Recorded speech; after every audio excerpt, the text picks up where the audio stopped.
Hi, my name's Alyssa. Thanks for watching today. Before we get started, we wanted to fill you in on our church. Here at Grace, we have a mission and a purpose. Our goal is to help people discover truth, decide on Jesus, demonstrate change, and deploy for others. If you're looking for a church, we would love for you to come be a part of what God is doing here at Grace. You can check us out on Facebook, Instagram, YouTube, and Twitter. We would also like to invite you to one of our Sunday morning services. Check out ohiograce.com for a list of campuses and service times in your area. We have a great time gathering for music, hanging out, and learning about who God is and how that affects our lives. Thanks for watching, and we hope to see you here next week at Grace. What's up, church? How you guys doing this morning? All right, good. Missed you last week. Last week, Kate and I, we took the kids all the way to Kansas City for a wedding, and a lot of you guys have been asking me this morning, hey, so how was your trip? Or what you say is, how was your vacation? And I don't know if vacation's the word I would use to describe taking a 2-year-old, 4-year-old, and 6-year-old across country for several days.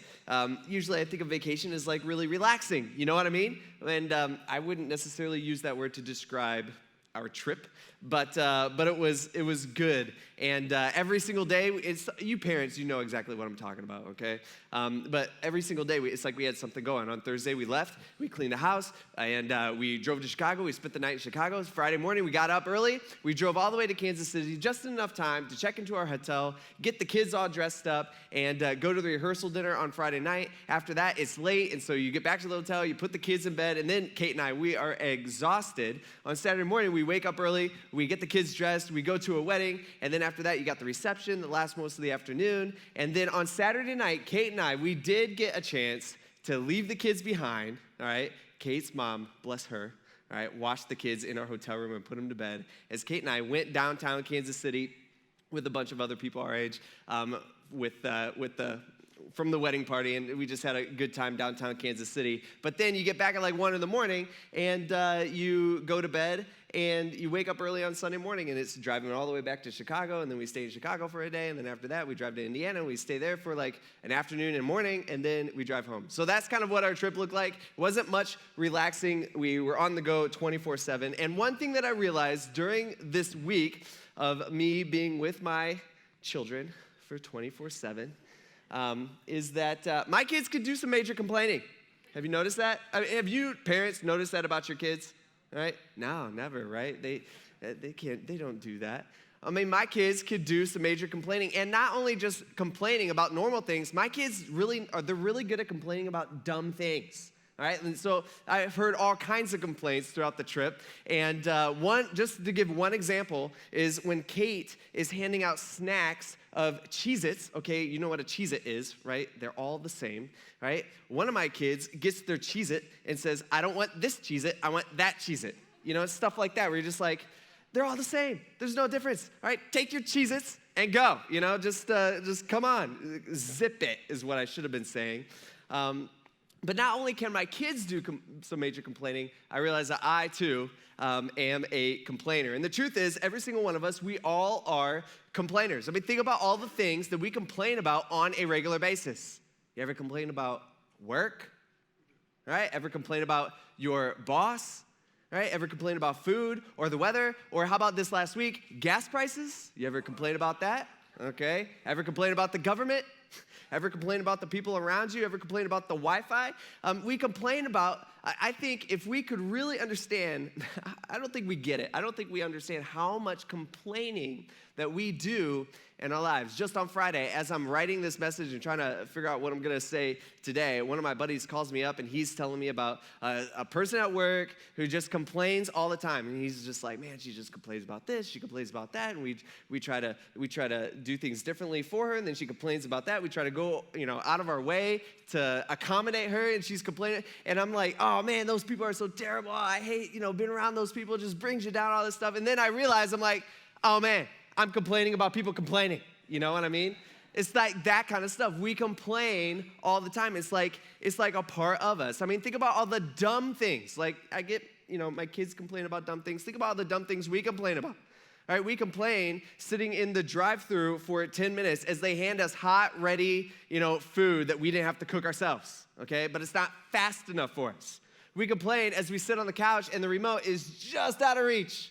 We got to stand up, and we got to take a step, and we got to grab it. We find that very annoying. We complain about that. We complain about the AC being too cold in the summer. We complain about being tired after we work out.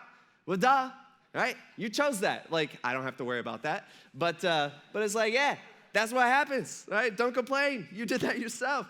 See, some of you guys, let's be honest. Some of you guys complain all the way to church today.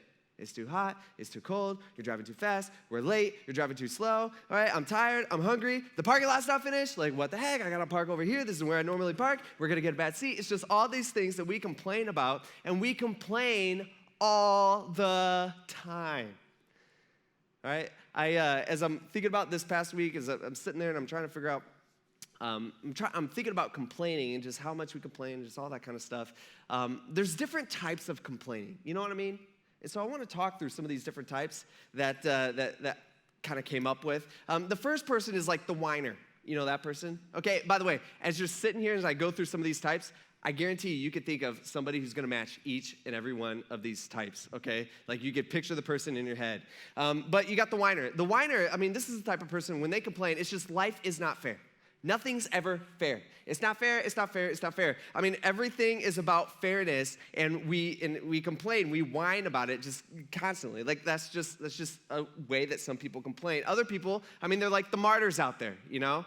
These are the type of people who kind of mope around, and they're like, nobody cares about me, right? Nobody appreciates me. Nobody's helping me. Okay, I guess I'll skip the fun thing I want to do. I guess I'll cover for you. It's like that type of thing. I do all the work. It's the martyr out there. You know somebody who's like that, all right? Then you got the cynics. Okay, the cynics, these are the types of people that they think the worst is always going to happen. Like things are never, ever, ever going to get better. It's always the worst. Worst case scenario. This past week, when I got back from a trip on Thursday morning, I got a letter in the mail from a Heidelberg student, and I usually when I get letters in the mail here at church, it's it rarely happens, okay? But when I get a letter in the mail, I'm like, great, someone's got complaints, okay? Let's hear it, all right? I'm like ready, get myself ready for the battle, all right? All right, what'd I do, this time? And so I open this letter, and it starts off, and it's like super nice. Like it's like, hey, I just want to let you know, I'm a Heidelberg student, and so thankful for your church and what you've done for me. And the student started coming in 2019 when we opened, and she's like, my life has just changed so much. And I'm reading through this letter, and it's all like good stuff. And even at the end, I'm like, okay, one more paragraph. This is where she's gonna lay it. This is where I'm gonna hear about it. What is it? And it's the cynic in me where it's not even, I'm not complaining out loud because, I'm not talking out loud to myself, but it's just the negative attitude in my mind of like, here we go. No way I get a completely nice letter. That's how us Christians do it. We wrap everything real nice, but inside we have like the dagger, all right? I'm like waiting for that. All right, so you got the cynic, okay? It's in all of us. We all do this from time to time. You also got the perfectionist, okay? We all know this person. This person is like, they're never satisfied with anything, okay? Nothing is ever good enough for them or for their point of view. You got the perfectionist, okay? You also, lastly, got like the negative Nelly, okay? I don't know what to call this one. But these people are I think these people just enjoy being negative. All right, or they're just in the habit. I don't know what the deal is. And when these people are called out, what do they say? They say, I'm not being negative. I'm just being honest, right? You've heard that before, all right? These are the negative Nellies. And these people are just never happy. No matter what you could do, no matter what happens in their life, seems like they're never happy. And by the way, these are the people that, they're at work and you don't even ask how are you doing anymore because you've done that a few times, and every time you ask, hey, what's up? Hey, how's it going? Hey, how's this doing? It's like they unload on you. It's like, well, life isn't good right now, or I'm lonely and I'm stressed out and I'm tired and my dog died last year and I just got all this stuff going on. You're just like, okay. I didn't care that much, all right? It's like that type of person. So you don't even ask them how they're doing anymore because it's bad no matter what's going on in their life. See, every single one of us, we all fall into not one, but several of these categories because every single one of us, we're all complainers. And so all of those things that we complain about, the weather, our boss, our family, our car, whatever that could be, those actually aren't the problem. Our problem, and this is me too, right? Your problem is that you have taken your eyes off of the goodness of God and you've placed them on yourself. That's the issue. Okay, that's why we complain. We've taken our eyes off of everything good that God has done for us, which, by the way, if you were just to sit there and think about the goodness that God has done, I mean, it's just so much. It's huge, all right? You can't even comprehend it. Our minds can't even fathom it. And he's just so good to us. I've told you guys how sometimes on Saturday, it's only on Saturday nights. I don't know what the deal is. So that means it's psychological, and that means it's partly your fault. But it's only happened since Tiffin opened, but I don't sleep that well on Saturday nights. I don't know what the deal is. I'm like wide awake. My blood's pumping. I don't know. I'm just like laying there, and I'm like, okay, I'm so bored. And so this last night was one of those nights. I don't know why I prayed to God that he let me go to sleep, but I don't. And so I watched a movie, and I'm sitting there, and I'm just like, wow, I'm so bored, and I just need to sleep, otherwise I'm gonna mess up tomorrow morning. And as I'm sitting there, I'm like, you know what, this is what I'll do for the next hour. This is at 3 a.m. this morning. I'm like, I'm just gonna thank God for all the things I could think of. And I started thinking through, and I'm just like, thank you for this, and by the way, this, and I haven't ever thanked you for that before, but that's awesome, and thank you for bringing this in my life, and I really appreciate this, and hey, that's very helpful, thank you for that, I would never have thought about that, and I'm thinking through all this stuff, and it just rolls, off your brain. It's just like thing after thing after thing after thing, and it's just, God is so good to us. And we take our eyes off of the immense goodness of what God's given us, and we place it on the smallness of us, of ourselves. And that's a problem. And so my goal today is not to shame you. My goal today is not to say, hey, you're a complainer, you're a complainer, you're a complainer, you're a complainer, you're a terrible person because you're a complainer. That's not my goal today. My goal today is, hey, we're all complainers, we're all terrible people, we're all messed up, okay, including myself. And so what I want to do is I want to look at the problem, and I want to learn and try to figure out how do we take our eyes off of ourselves, which is what we are naturally prone to do, and how do we focus our eyes on God's goodness in our life and be content. So you guys ready? Yeah. All right, we're going to jump right in. Paul, he doesn't hold anything back. I mean, he's just like, here it is, okay? In Philippians chapter 2, he says, hey, do everything. By the way, what's the word everything mean?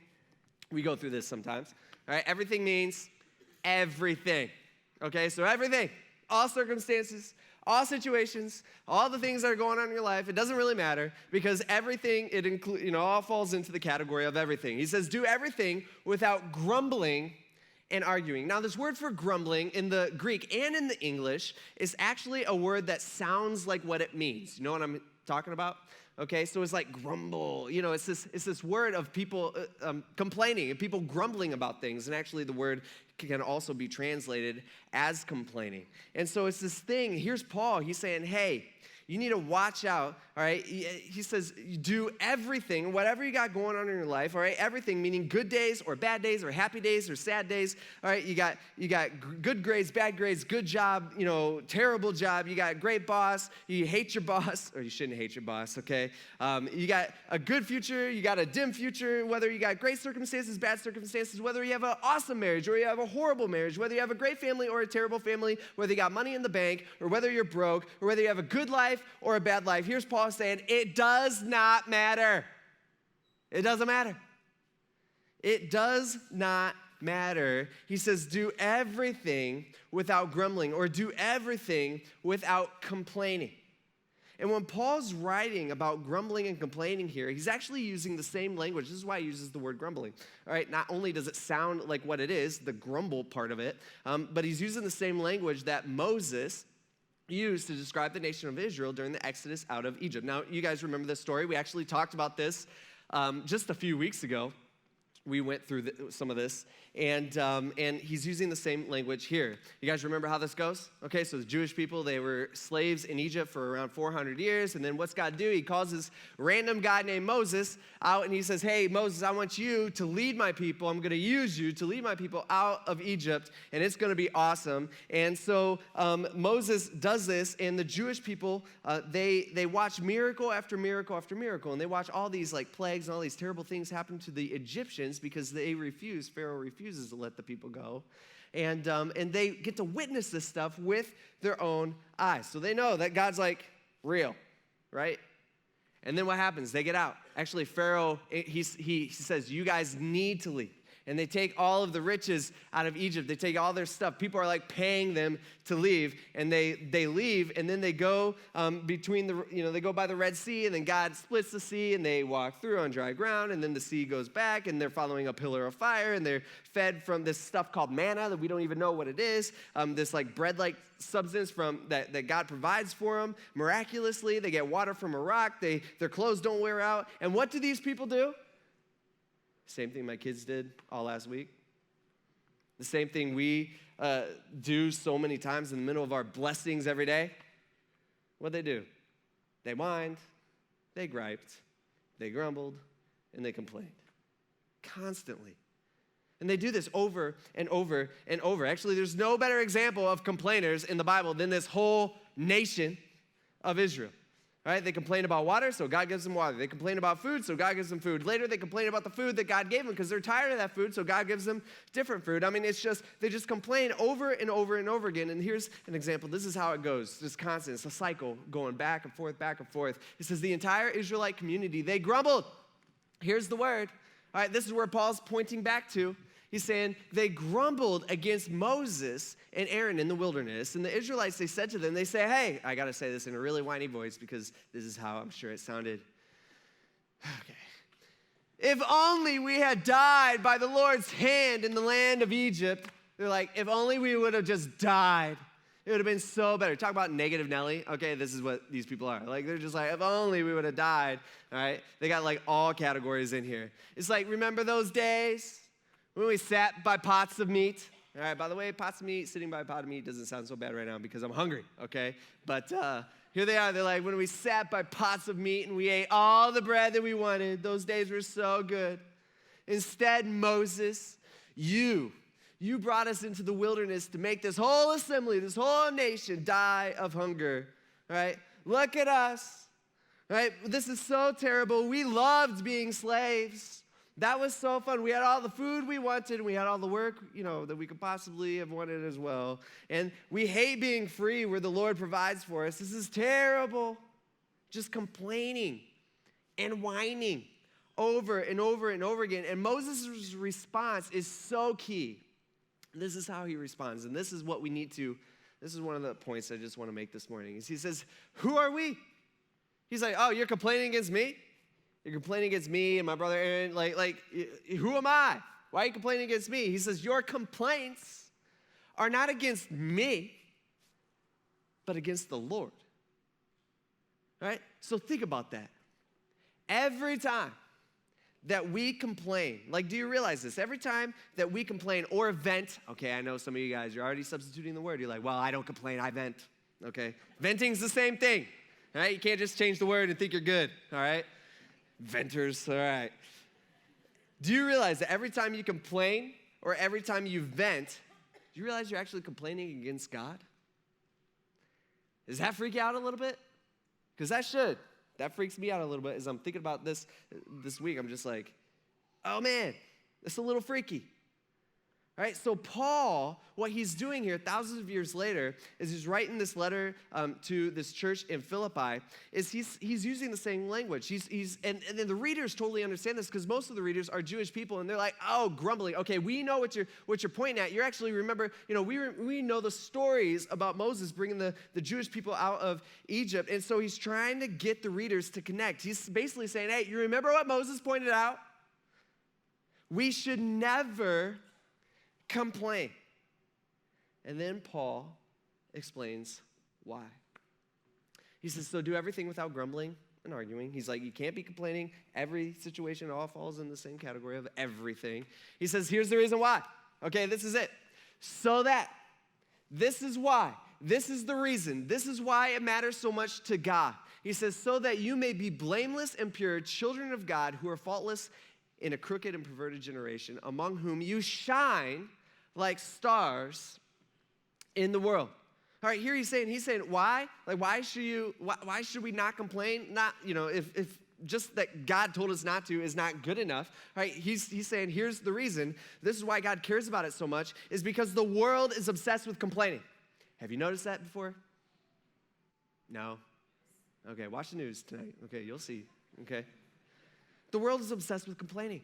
Everybody's about fairness. Everybody's whining. Everybody's complaining. Everybody's a martyr. It's just all this stuff is going on around us. And here's Paul. It was the same thing, by the way. I don't think we as humans have changed at all on the inside. We're the same people as they were 2,000 years ago in Paul's day. And Paul's saying, yeah, okay.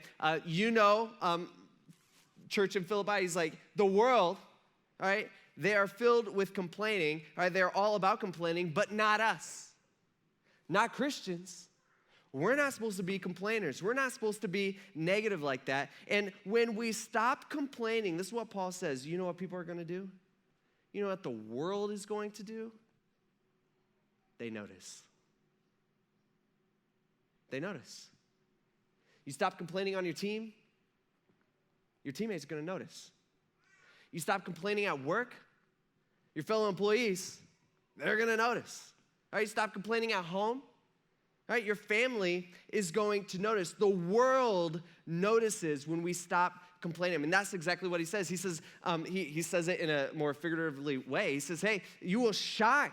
All right, like the world is so dark and the world is so evil. This is what happens when you start complaining. You are like a beacon of light. Everybody around can see you. Everybody around, they all, and you're bright light, like you're shining like the stars of the world. He's saying people can't miss it. And so the question that we got to ask ourselves, okay, is all right, so I know that I shouldn't complain, and actually when I do complain, I'm actually complaining against God, which kind of freaks me out a little bit, and that doesn't seem good. And so I get that. How do we do it?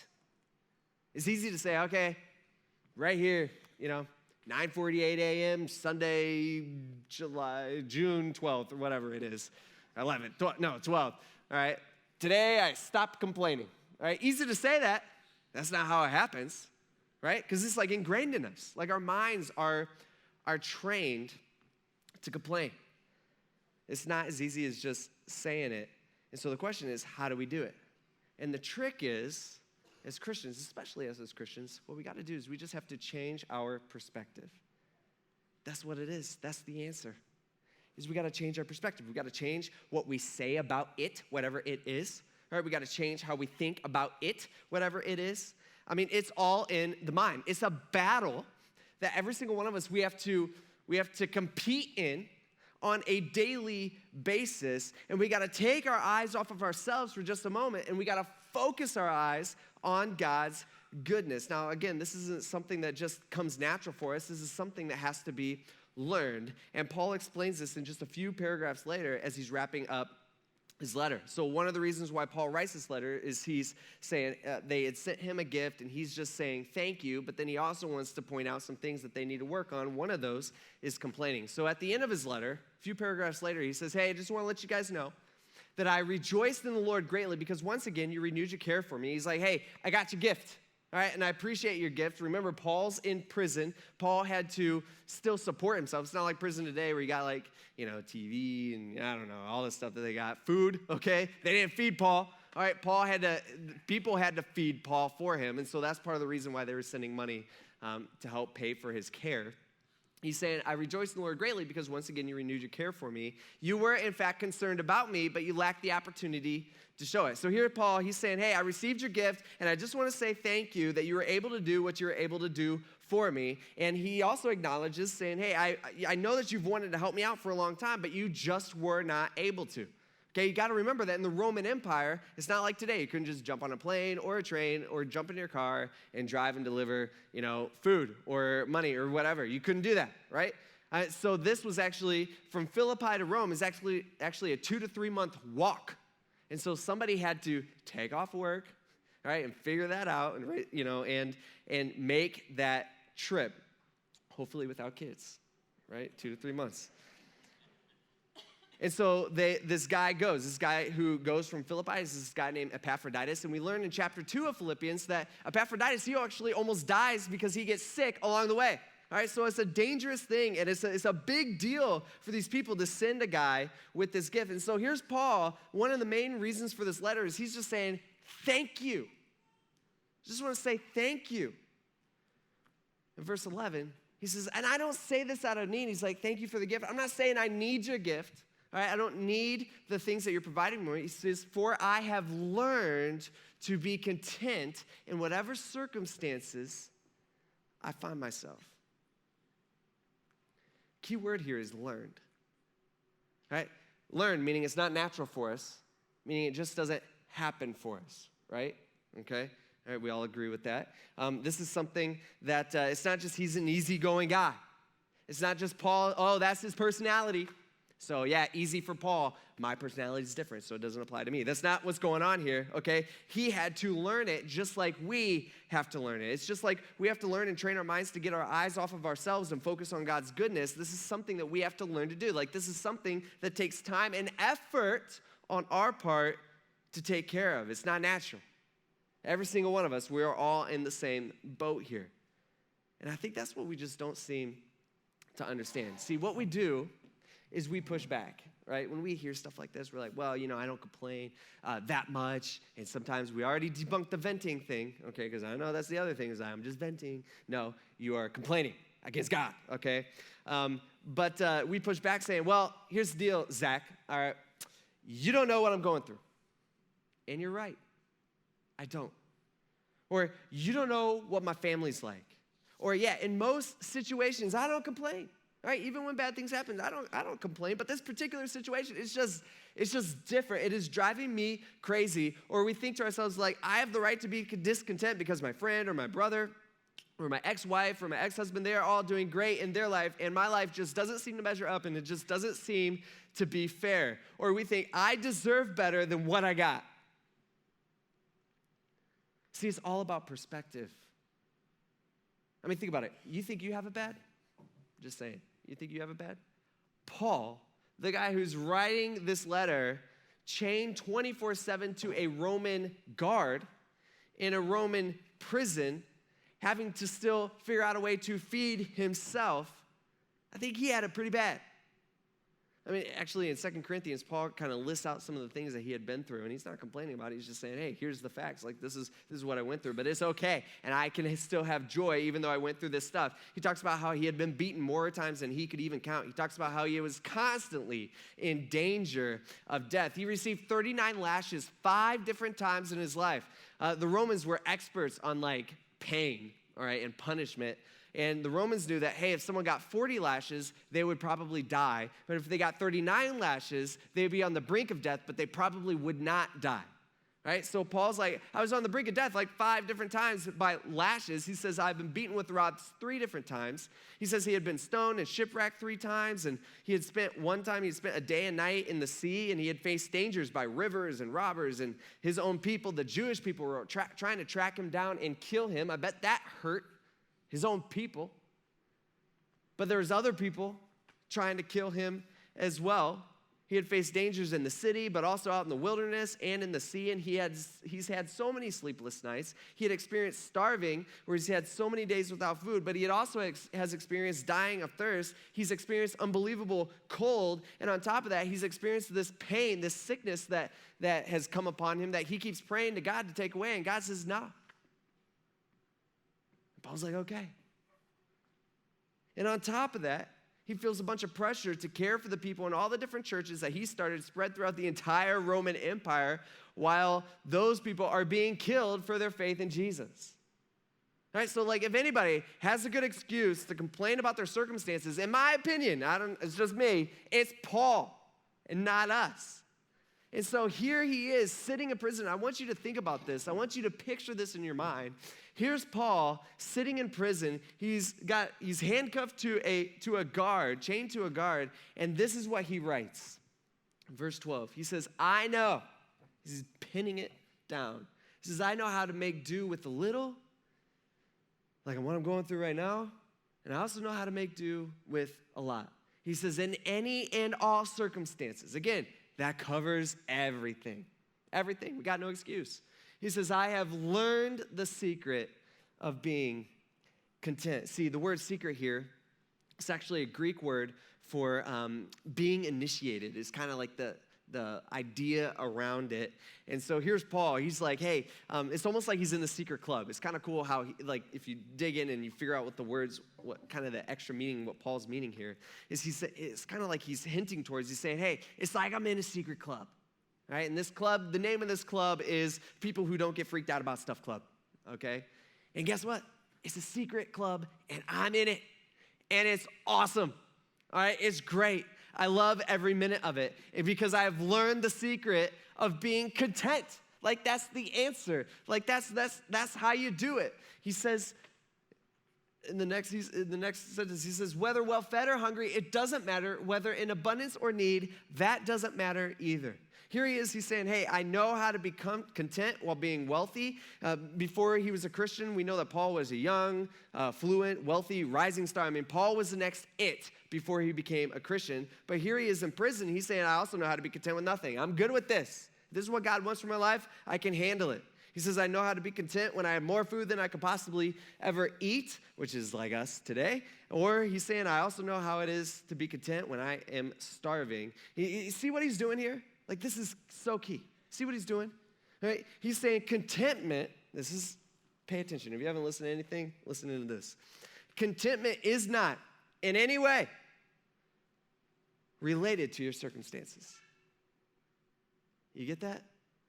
Contentment is not in any way related to how good or how bad your circumstances are. It doesn't matter. I mean, here's Paul. He's saying either way, like if it's wealth that God gives me, that's awesome. I will consider it none of it truly mine. I will use that wealth to reach other for Jesus, and God can use it that way. Or if I have nothing, that's great too, because then I have the opportunity to trust in God and put my full faith in Him and do whatever He wants me to do. It doesn't matter, all right? It does not matter which take place. It doesn't matter if everybody loves me or if everybody hates me or if I'm healthy or if I'm sick or if everything works like it's supposed to or nothing seems to work in my life.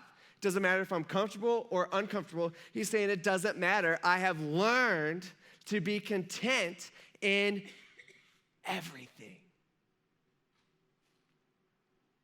Circumstances just don't matter. They do not affect my contentment. They do not affect my perspective. See, our contentment is never to be connected to our circumstances, and that's the change in perspective that every single one of us have to learn. Like, that's the secret. That's what Paul's trying to get us to understand. That's the secret that Paul is talking about. By the way, let me just point out, we get that contentment and complaining are kind of opposite ends of the spectrum, right? Two opposite things, right? And it's lack of contentment in our life that leads to complaining. That's what it is. All right, it's the desire for more that is like a breeding ground for complaining in our life. And so as we wrap this up here today, again, I'm not trying to point fingers because the fingers are pointing at all of us. As we wrap this up today, I just want to ask us a couple questions. First one is, what is it, right, like you to yourself, what is it that you complain about most in your life? Like, what's that thing? I know we have like 100 things, all right, but pick out the biggest thing. Like, what is it that you complain about most in your life? What is it that you have the habit of complaining about most in your life? Okay, you got that thing? Giving you the look I give my kids on a trip when I'm mad. All right. Okay, you got that thing? Okay, now here's the question for you. How can you start changing your perspective?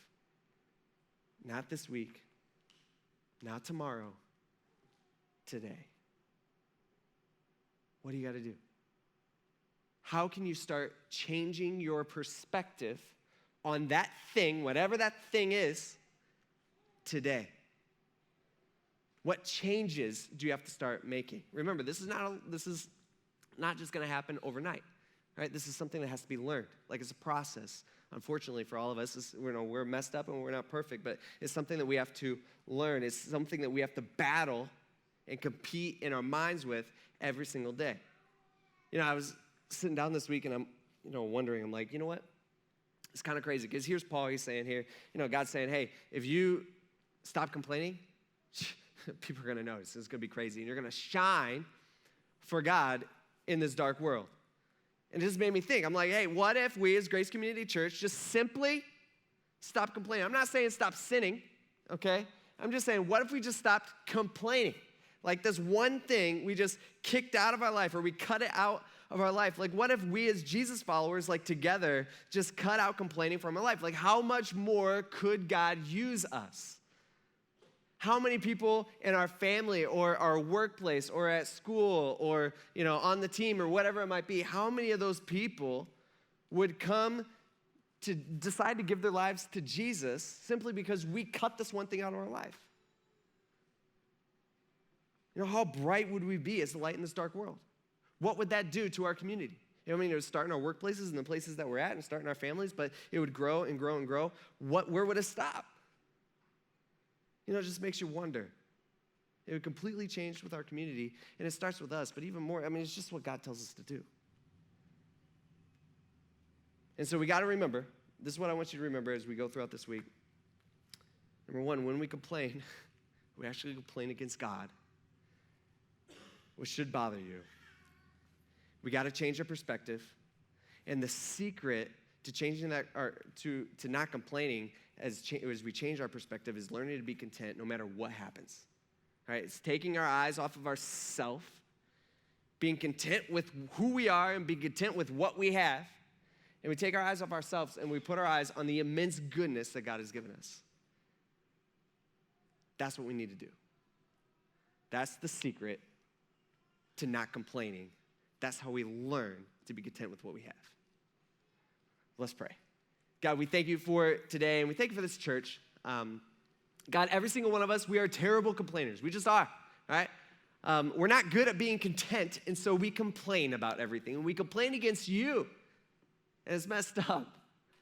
God, we ask that you would convict us and that you would point out those areas in our life that need to change, and we need to change our perspective. God, please do that. Help us to work on this and put effort into this and fight the battle in our minds to change our perspective and be content with what you've given us, and above all, not complain. God, we thank you for everything that you've given us, more than what we could ever imagine, and we ask this in Jesus' name. Amen. Thanks for watching, and we hope to see you here next week at Grace.